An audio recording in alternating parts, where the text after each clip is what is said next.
तो इस लेक्चर में हम आपका नया चैप्टर शुरू करने जा रहे हैं जो कि है chapter 3 indices and cube root. ठीक है, तो जैसा चैप्टर में नाम है अभी तक हम करते आ रहे हैं, जो चैप्टर पढ़ते हैं उसके नाम में ही उसकी मीनिंग होती है। तो इसमें भी हम पहले इंडाइसिस के बारे में समझेंगे, इंडाइसिस क्या होता है, उसके बाद हम बढ़ेंगे क्यूब रूट की तरफ। ठीक है, तो इंडाइसिस से शुरू करते हैं। इंडाइसिस का मतलब होता है सीधा सीधा पावर। ठीक है, इंडाइसिस का मतलब होता है पावर। जैसे अगर मैं लिखता हूँ 2√3, तो इसका ये मतलब नहीं होता है कि ये 2 × 3 लिख दोगे, नहीं, ये रॉन्ग है। 2√3 का मतलब होता है 2 को 3 बार लिखना। कैसे? मल्टीप्लाई के टर्म्स में, 2 × 2 × 2। तो 2√3 का मतलब आ जाएगा 2 × 2 = 4, 4 × 8।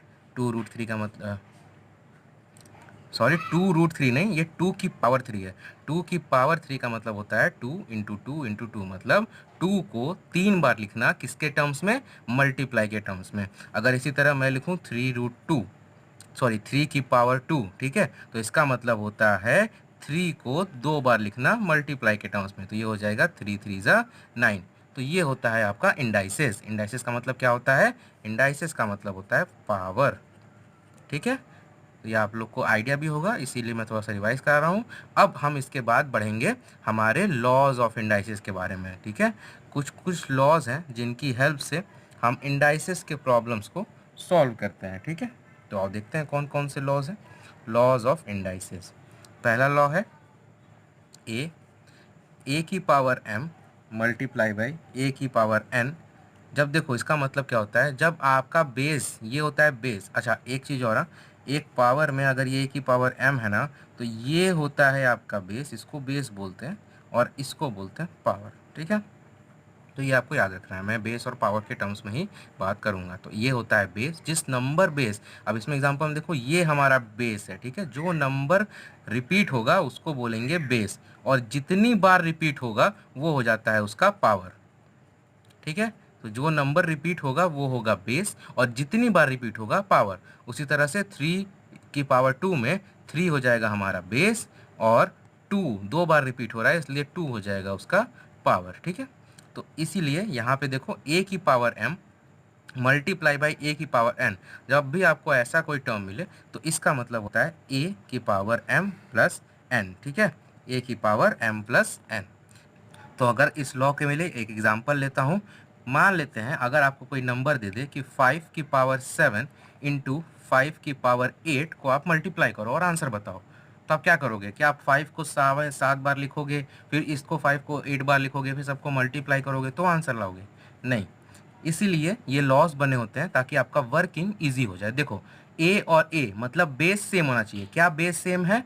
हाँ है, यहाँ भी 5 है, यहाँ भी 5 है।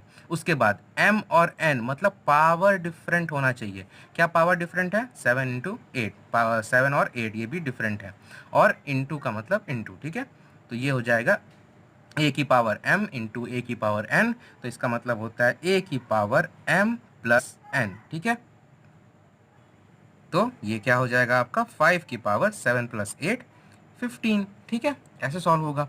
एक और एग्जांपल ले लेते हैं। मान लो हमारे पास है 7 की पावर 3 इंटू 7 की पावर 3। ठीक है, तो अब क्या करेंगे? देखो बेस सेम है, हाँ है। क्या पावर देखो दोनों का अलग है, यहाँ पे तो सेम है, तो क्या मैं इसको ऐड नहीं करूँगा? मल्टीप्लाई भी है, बेस भी है, और ये पावर भी है, तो क्या मैं ऐड नहीं कर सकता इनको? बिल्कुल कर सकता हूँ। यहाँ पे a की पावर n का मतलब है कि ये सेम होना चाहिए, ऊपर सेम हो सकता है, लेकिन अगर यहाँ पर m लिख देते तो फिर दोनों सेम ही ऐड हो सकता था, इसीलिए उन्होंने n लिखा। n कोई भी नंबर है, m कोई भी नंबर है, तो अगर सेम है तो भी ऐड होंगे। तो ये हो जाएगा बेस सेम है इसलिए बेस को ऐसे ही लिखेंगे, पावर पावर ऐड हो जाती है, तो ये हो जाएगा 7 की पावर 6। ठीक है, ये हो गया आपका पहला लॉ। सेकेंड लॉ क्या कहता है, आओ देखते हैं।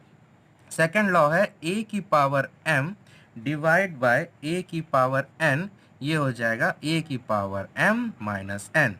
मतलब अगर मल्टीप्लाई हो और बेस सेम हो तो पावर ऐड होते हैं, सेम चीज अगर डिवाइड हो और बेस सेम हो तो पावर पावर लेस होता है। ठीक है, एग्जाम्पल के थ्रू देखते हैं। एग्जाम्पल क्या हो जाएगा हमारा, सेम एग्जाम्पल लेके देखते हैं।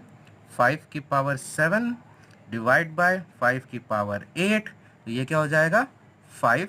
ए सेम है, देखो यहाँ भी ए, यहाँ भी ए, ये ए सेम रहेगा, बेस सेम रहेगा, और पावर में से पावर लेस हो जाएगा, तो ये आएगा 5 की पावर -1।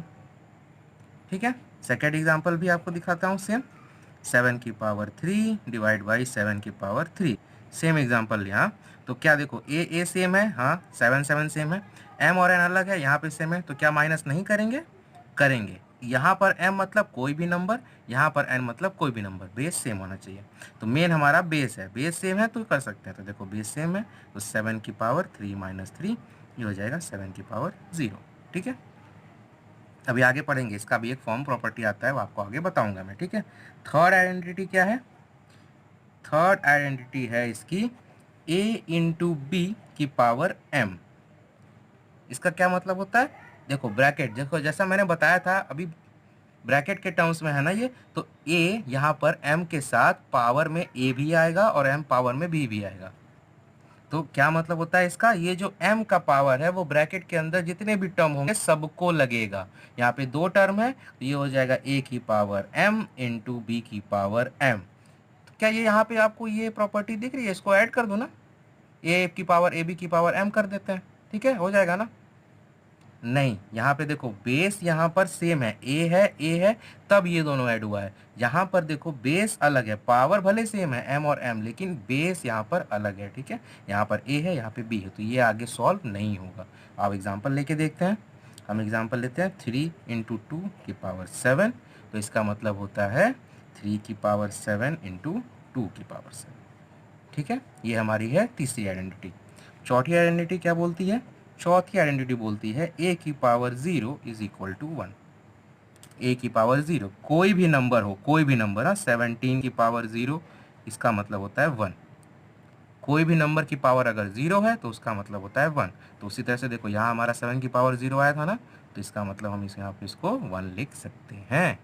ठीक है, कोई भी नंबर हो अगर उसकी पावर 0 है तो उसका मतलब होता है 1। ठीक है, आओ, तो मैंने क्या बोला, a की पावर 0 मतलब a कोई भी नंबर हो अगर उसकी पावर 0 होगा तो उसका मतलब होता है 1।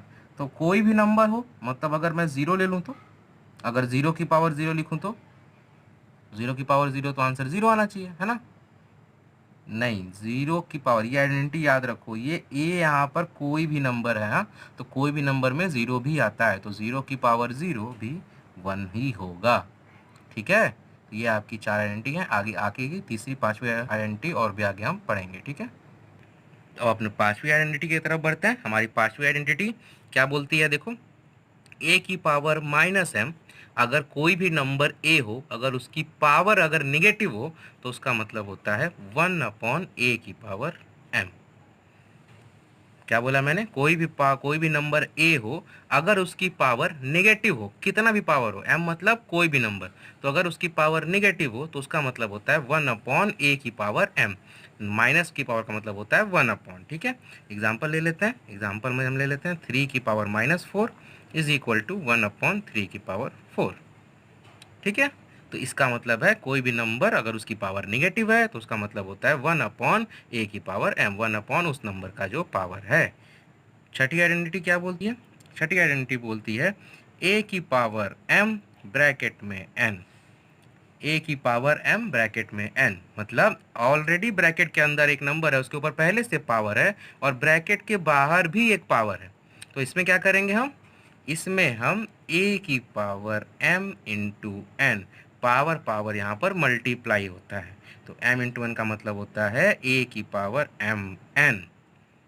मतलब अगर कोई भी आपको ब्रैकेट के अंदर पावर दिखे और उस ब्रैकेट के बाहर एक और पावर हो तो वो दोनों पावर मल्टीप्लाई हो जाती हैं, लेकिन नंबर एक ही होना चाहिए।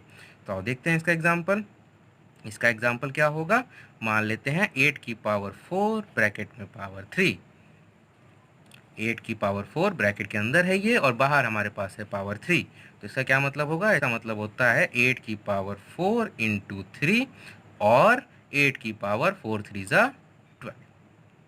ठीक है, तो ये आपकी हो गई छठी आइडेंटिटी। सातवीं आइडेंटिटी क्या बोलती है, सातवीं आइडेंटिटी बोलती है मान लेते हैं अगर ब्रैकेट के अंदर हमारे पास एक फ्रैक्शन हो a/b और उसकी पावर m दिया हो, तो अब ये पावर a को दें कि b को दें, भाई अंदर ब्रैकेट में दो टर्म है, एक ऊपर एक नीचे फ्रैक्शन में, तो क्या मैं पावर न्यूमरेटर को दूं कि डिनोमिनेटर को दूं, तो याद रखना, अगर फ्रैक्शन ब्रैकेट में हो, फ्रैक्शन के ऊपर कोई पावर आउटसाइड द ब्रैकेट हो, तो उसमें वो पावर दोनों को मिलता है, ए की पावर m अपॉन बी की पावर m। फ्रैक्शन के बाहर अगर कोई पावर दी हो तो वो पावर दोनों को मिलता है। फॉर एग्जाम्पल 2/3 की पावर 7, तो ये हो जाएगा 2 की पावर 7 अपॉन 3 की पावर 7। ठीक है, ये हो गए आपके आइडेंटिटीज।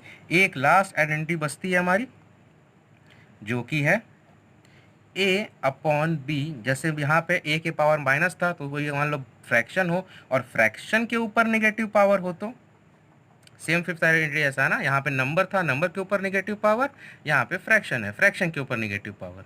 तो क्या करेंगे, तो जैसे यहाँ पे हुआ था, ये 1 में आ गया था, तो ये भी आ जाएगा, लेकिन नंबर के नीचे ऑलरेडी b है, तो ये हो जाता है रेसिप्रोकल, a अपॉन बी की पावर m। सॉरी, क्या बोला मैंने, ये रेसिप्रोकल हो जाएगा, तो ये b अपॉन हो जाएगा, b अपॉन a की पावर m। और अभी ये कैसे दिखता है, ऐसा दिखता है, तो हम इसको और कैसे सॉल्व कर सकते हैं, ये हो जाएगा b की पावर m अपॉन a की पावर, दोनों को मिल जाएगा। ठीक है, एग्जाम्पल ले लेते हैं। मान लेते हैं ये है c कह रहा हूँ, सॉरी 6 कर लेते हैं इसको, 6 अपॉन 7 की पावर -3। ठीक है, तो ये क्या हो जाएगा, माइनस का पावर दिखे, फ्रैक्शन दिखे तो रेसिप्रोकल कर देने का, ये हो जाएगा 7/6 की पावर 3। और हम क्या लिख सकते हैं, 7 की पावर 3 और 6 की पावर 3। तो ये आपकी हैं 8 आइडेंटिटीज़, इसी के बल पर आपको सारे इंडाइसेस के प्रॉब्लम सॉल्व हो जाएंगे। ठीक है, चलो तो अब आपका प्रैक्टिस सेट 3.1 शुरू करने से पहले आपको दो छोटी छोटी चीज़ें और मैं सिखाना चाहता हूँ, जिससे आपको प्रैक्टिस सेट 3.1 करने में बहुत ईजी होगी। और देखते हैं क्या है। अगर मान लो ये लिखा हो √2a, इसका क्या मतलब होता है, a का स्क्वायर रूट, 2 पावर क्या क्या मतलब होता है, स्क्वायर, तो a का स्क्वायर रूट। तो मैं इसको लिख सकता हूँ a की पावर 1/2, इसका मतलब ये होता है। ठीक है, मतलब क्या है कहने का, सेकेंड एग्जांपल लेता हूँ, अगर ये लिखा हो a की पावर 3, तो ये हो जाएगा a की पावर 1/3। तो इससे हमें एक आइडेंटिटी मिलती है कि अगर a की पावर में कोई नंबर हो m, जितनी पावर होगी वो हो जाएगा उसके a की पावर के फ्रैक्शन में। ठीक है, ये आपकी एक और आइडेंटिटी है। तो चाहे आपको इस फॉर्म में दिया हो, चाहे इस फॉर्म में दिया हो, अगर इसमें दिया हो तो इसमें कन्वर्ट कर लेंगे, इसमें दिया होगा तो इसमें कन्वर्ट कर लेंगे। ठीक है, अब इसको बोलते कैसे हैं, इसको बोलते हैं हम, फर्स्ट वाले को बोलते हैं, ये हो जाएगा square root of a. Second वाले को क्या बोलेंगे हम, cube root of a. Third power का मतलब होता है क्यूब, इसको बोलेंगे क्यूब रूट ऑफ ए। और ये हो जाएगा, इसको, इसकी बात कर रहा हूँ, इसको हम बोलेंगे mth रूट ऑफ ए। मतलब जो नंबर आपका बेस होगा उसके ऊपर जितना भी रूट होगा, जो नंबर दिया होगा उसका रूट हो जाएगा ए के टर्म्स में। ठीक है, तो इसी के साथ अब आपने ये कॉन्सेप्ट सीख लिया है। अब हम शुरू करेंगे आपका प्रैक्टिस सेट 3.1। हम शुरू करेंगे प्रैक्टिस सेट 3.1। ठीक है, तो आपको सामने अब क्वेश्चन आपका दिख रहा होगा, प्रैक्टिस सेट 3.1 का क्वेश्चन नंबर 1 क्या कहता है, आओ देखते हैं। लिखा है express the following numbers in index form. Index form का मतलब होता है नंबर फॉर्म के टर्म में। ये आपको वर्ड फॉर्म में दिया है, आपको इसको नंबर फॉर्म में लिखना है। ठीक है, तो क्या लिखा है देखो, 5th रूट ऑफ 13। पहला क्वेश्चन है आपका 5th रूट ऑफ 13। अभी मैंने यहाँ पे बताया ना कैसे फॉर्म में होता है, mth रूट ऑफ a। तो इसका मतलब होता है 5th रूट ऑफ 13, पहला करा रहा हूँ मैं। ठीक है, तो हमें क्या करना है, 5th रूट ऑफ 13 को पावर के फॉर्म में लिखना है। ठीक है, इंडेक्स मतलब होता है पावर। अभी इंडाइसेस आपका इंडेक्स से ही बन के बना है। इंडेक्स मतलब होता है सिंगुलर टर्म, इसी का प्लूरल होता है इंडाइसेस। तो इंडाइसेस का मतलब आपको भी बताया था मैंने, पावर होता है। ठीक है, तो हमें 5th रूट ऑफ 13 को पावर के टर्म्स में लिखना है। अभी मैंने बताया इसका मतलब होता है mth रूट ऑफ a। तो यहाँ पर m की जगह पे क्या है 5th, रूट ऑफ a की जगह पे क्या है 13। तो हम इसको कैसे लिख सकते हैं, 5th root of 13, 5th root of 13 का क्या मतलब होगा, √13 की पावर 5। और हम इसको क्या लिख सकते हैं, 13 की पावर 1/5। कौन सी आइडेंटिटी, ये आपकी ये वाली। ठीक है, ए की power 1/m, A under root ए की पावर m। मतलब जो भी आपका नंबर गिवन होगा वो अंदर रहेगा, वो आपका होल नंबर है, वो आपका बेस है जो आपको नंबर गिवन है। और जो भी आपका यहाँ पे टर्म होगा, first second third fourth fifth six जो भी लिखा होगा वो आपका होता है पावर। लेकिन क्योंकि रूट के टर्म्स में पावर है इसीलिए ये पावर डायरेक्ट 13 की पावर 5 ना लिख के हम रूट के टर्म्स में लिखते हैं। ये हो जाएगा 13 की पावर 1/5। ठीक है, फिर से बता रहा हूँ, जो आपका नंबर गिवन होता है ये होता है बेस, इसको हम बेस के रूप में लिखेंगे। फिफ्थ बोला है तो वो हो जाएगा इसकी पावर, बेस की पावर जो भी लिखा होगा, फिफ्थ लिखा है तो इसलिए पावर 5। लेकिन 13 की पावर 5 नहीं लिख सकते, क्यों? क्योंकि फिफ्थ रूट बोला है, पावर किसके टर्म्स में है? रूट के टर्म्स में। इसीलिए 13 की पावर ये हो जाएगा फ्रैक्शन में 1/5। ठीक है, इसी तरह से हम अगला क्वेश्चन कर रहा हूँ फिफ्थ। ये क्या है आपका? एट्थ, EIG स्पेलिंग भी गलत है, EIGHTH, एट्थ रूट ऑफ 100। ठीक है, क्या मतलब होता है इसका? 100 का एट्थ रूट। और मैंने बताया कैसे लिख सकते हैं हम, जो आपका नंबर है वो हो जाएगा बेस, जो आपका ये वाला नंबर है वो आएगा पावर में, लेकिन पावर के फॉर्म में डायरेक्ट नहीं आएगा, क्यों? क्योंकि रूट के टर्म्स में दिया है, और रूट के टर्म्स में पावर लगाने को बोले तो उसका मतलब होता है 1/पावर, और पावर है आपकी 8। ये है आपका आंसर। ठीक है, और एक और क्वेश्चन लिया है मैंने, क्वेश्चन नंबर 3। क्या लिखा है question? Square root of 256, square root of 256। किसका स्क्वायर? ये देखो नंबर हमारा ये है, ये हो जाएगा हमारा बेस, बेस को लिखेंगे, उसके ऊपर रूट का साइन। कितना रूट है, कितना मतलब रूट के ऊपर कौन सा नंबर आएगा यहाँ पर? स्क्वायर। स्क्वायर क्या मतलब होता है? 2। और इसको हम लिख सकते हैं 256 की पावर 1/2। बस इतना ही करना है आपको। तो इसी तरह से 6 क्वेश्चन है, 3 मैंने करा दिए हैं और 3 आपको खुद से करने हैं। ठीक है, अब हम लोग बढ़ने वाले हैं क्वेश्चन नंबर 2, जो आपके प्रैक्टिस सेट 3.1 का आखिरी क्वेश्चन। ठीक है, तो ये है आपके प्रैक्टिस सेट 3.1 का सेकंड और लास्ट क्वेश्चन। देखते हैं क्या लिखा है। लिखा है write in the form nth root of a in each of the following numbers. ये nth रूट ऑफ a कुछ जाना जाना दिख रहा है ना? देखो सेम मैंने लिखा था यहाँ पे, शिफ्ट करके देखते हैं। देखो क्या लिखा था हमने यहाँ पर, मैंने बस n की जगह मैंने m लिखा है ना, mth रूट ऑफ a। ठीक है, ये सेम है, तो हमें इस फॉर्म में, इसको इस फॉर्म में क्वेश्चन में गिवन है, हमें इस फॉर्म में लिखना होगा। ठीक है, तो आओ देखते हैं क्या है हमारे पास क्वेश्चन। हमारे पास क्वेश्चन है 81 की पावर 1/4, इसको हमें nth रूट में लिखना है। तो देखो a कौन सा नंबर होता है? बेस वाला नंबर, और इस क्वेश्चन में बेस कौन है? ये 81। ठीक है, और n कौन सा नंबर होता है? पावर वाला। लेकिन पावर किस में है? फ्रैक्शन में, और फ्रैक्शन में पावर कब होती है? जब वो पावर रूट की हो। मतलब यहाँ पर n की जगह पे आएगा आपका नंबर जो पावर के डिनोमिनेटर में होगा। फिर से बता रहा हूँ, n की जगह पे आपको क्या लिखना होगा? नंबर जो पावर के डिनोमिनेटर में हो। कौन सा नंबर है? 4। तो nth की जगह क्या हो जाएगा? ये फोर्थ। रूट की जगह पे हम लिखेंगे रूट ऑफ ए की जगह, ए क्या है हमारा? बेस नंबर, और बेस नंबर हमारा है 81। बस यही करना था हमें, ये हो गया आपका सॉल्व। हमें सिर्फ राइट करना है फॉर्म में, सॉल्व नहीं करना है, हमें सिर्फ लिखना है उस फॉर्म में। ठीक है, तो ये हमारा लिख लिया हमने उस फॉर्म में। एक और क्वेश्चन चलो मैं करा देता हूँ आपको। 512 की पावर 1/9। सेम वही काम करेंगे। n की जगह पे क्या आता है? फ्रैक्शन की पावर का डिनोमिनेटर, जो आपकी पावर है, बेस नंबर का जो पावर है उसका जो वो फ्रैक्शन में है, और उस फ्रैक्शन का जो डिनोमिनेटर होगा वो होगा हमारा nth की जगह पे। तो n की जगह पे क्या आएगा? 9। तो हम लिखेंगे 9th। तो ये शायद मैंने स्पेलिंग 19th, 9th है, 9th की स्पेलिंग गलत लिख दी है। ये होगा NINTH, 9th। रूट के लिए हम लिखेंगे रूट, ऑफ के लिए लिखेंगे ऑफ, और ए हमारा होता है बेस नंबर, और बेस नंबर है हमारा 512। ये हो जाएगा 512। देखा कितना इजी है? आपको सिर्फ राइट करना है, कुछ ना सॉल्व करना है, कुछ नहीं करना है, सिर्फ आपको इस फॉर्म में लिखना है। ठीक है, तो इसमें भी 6 क्वेश्चन है, 2 मैंने कराए हैं, एकदम इजी है, आप देख ही रहे हैं। कुछ इसमें कुछ का कोई इसमें टेंशन की बात नहीं है, कुछ सॉल्व नहीं करना है। तो बाकी के 4 आप करेंगे, और प्रैक्टिस सेट 3.2 का जो 3.1 का जो क्वेश्चन नंबर 1 के भी रिमेनिंग संग है, सम्स हैं, वो भी आपको करना है। तो 1 और 2 आपको कंप्लीट करके मुझे भेजना है। ठीक है।